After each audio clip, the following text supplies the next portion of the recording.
Hello everyone, welcome back to my channel Edu with Preeti।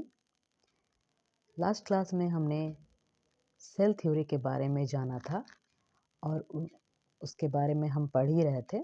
तो आज हम उससे आगे सेल थ्योरी को डिटेल में देखते हैं। पिछले क्लास में मैंने आपको बताया था कि सेल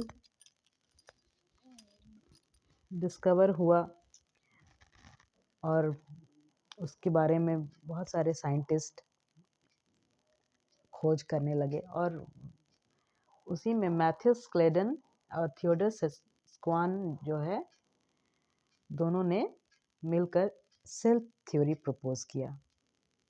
उन्होंने बताया कि सेल हर ऑर्गेनिज्म जो है प्लांट्स और एनिमल्स है वो सेल से बना होता है या सेल के कुछ पार्ट से बना होता है, पर उनका एक ड्रॉबैक था कि उन्होंने ये नहीं बताया कि ये सेल आते कहाँ से हैं। तो जैसा कि मैं आपको बता रही थी कि रुडोल्फ वर्शॉ जो है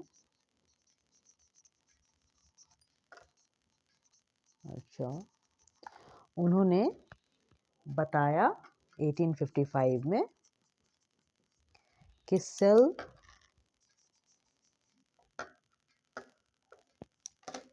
divide and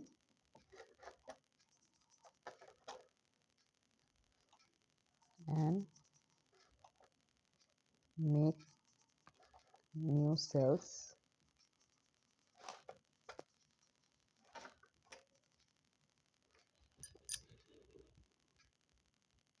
pre-existing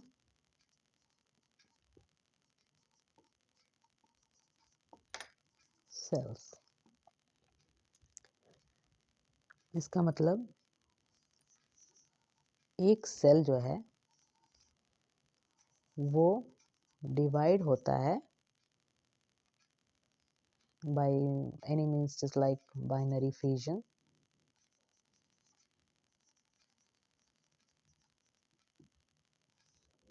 and makes two daughter cells।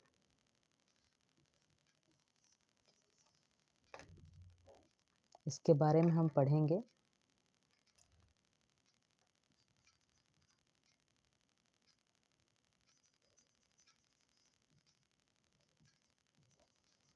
आगे ये एक सेल है जो कि डिवाइड होता है टू डॉटर सेल्स में। तो ये रुडोल्फ वर्शॉ ने ही बताया कि सेल कहीं से निकलता नहीं है, कहीं से आता नहीं, वो क्या होता है वो खुद ही डिवाइड होकर एक से दो, दो से चार, चार से ऐसे डिवाइड होता रहता है। तो ये तो हमने जाना कि सेल थ्योरी किन साइंटिस्ट ने बताया है। अब हम इसका मेन पॉइंट्स देख लेते हैं कि सेल थ्योरी में क्या क्या इम्पोर्टेंट पॉइंट्स हैं। जैसा कि फर्स्ट पॉइंट होगा all living organisms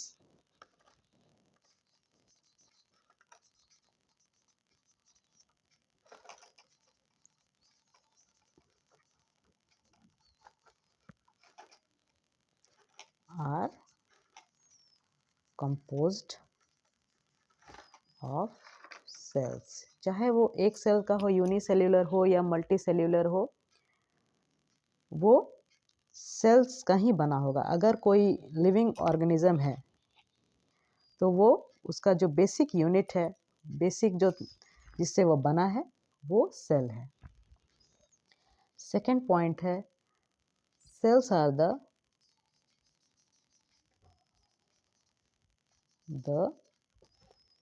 basic structural and functional unit of life। Clear है कि सेल्स का जो बेसिक स्ट्रक्चर और फंक्शन है यही सेल ही है, जो वो यूनिट जो हमारे शरीर की संरचना करता है। एक सेल ही बहुत सारे सेल्स में डिवाइड होता है, वो टिश्यू बनता है, टिश्यू से फिर ऑर्गन बनता है, ऑर्गन से फिर बहुत सारे ऑर्गन्स जो हमारे शरीर में इंटरेक्ट करते हैं एक दूसरे से, वो एक सेल से ही डिवाइड होकर बने हैं। और थर्ड इम्पॉर्टेंट पॉइंट जो कि रुडोल्फ वर्शो के द्वारा दिया गया था, वो था कि all cells arise from pre existing cells. Cell कहीं से बॉर्न या बर्थ नहीं लेता है, या फिर यहाँ कहीं से जैसे निकल के नहीं आ जाता है। वो क्या है, एक सेल को ही डिवाइड जब होता है तो वो नया 2 डॉटर सेल बनाता है। ये तो हो गया उस टाइम का जो सेल थ्योरी प्रपोज किया गया था इन साइंटिस्ट के द्वारा। पर अभी इतना सारा डिस्कवरीज हो गया है, बहुत सारा सेल ऑर्गेनेल्स के बारे में पता चल गया है, इलेक्ट्रॉन माइक्रोस्कोप और भी बहुत कुछ डेवलपमेंट हो गया है। तो इसमें और भी कुछ पॉइंट्स ऐड किए गए हैं, जैसे कि हम लिख लेते हैं।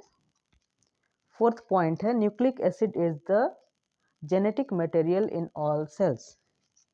Nucleic acid is the genetic material in all cells। इसके बारे में हम आगे पढ़ेंगे, पर आपको अभी बता देते हैं कि न्यूक्लिक एसिड जो कि न्यूक्लियस में प्रेजेंट होता है,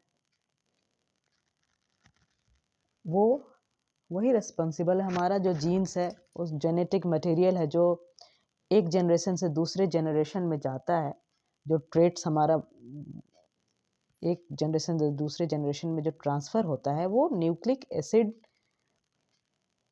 के द्वारा ही हमारा जो डीएनए में जेनेटिक मटेरियल जो है, उसी से ट्रांसफ़र होता है।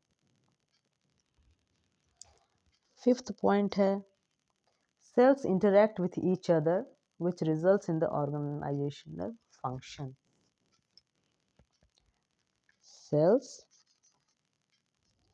interact with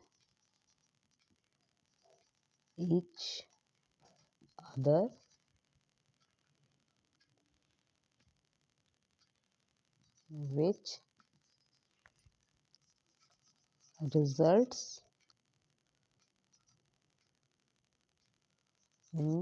the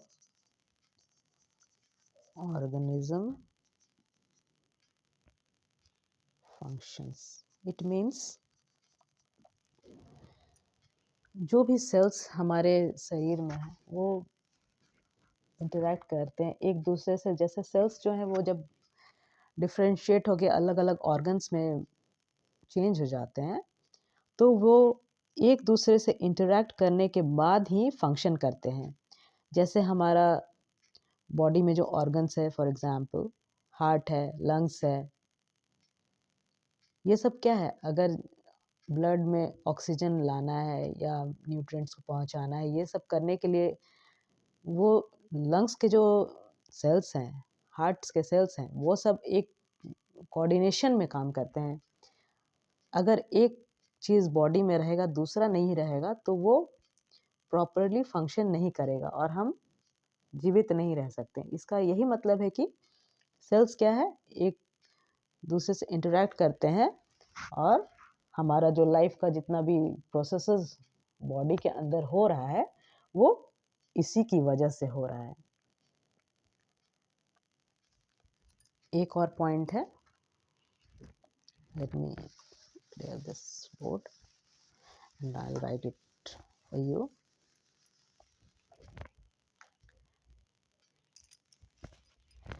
ये एक इम्पॉर्टेंट पॉइंट है कि बेसिक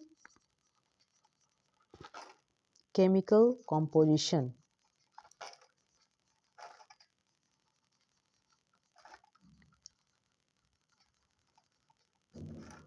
of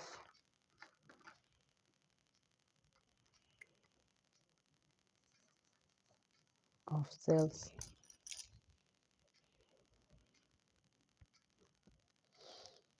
are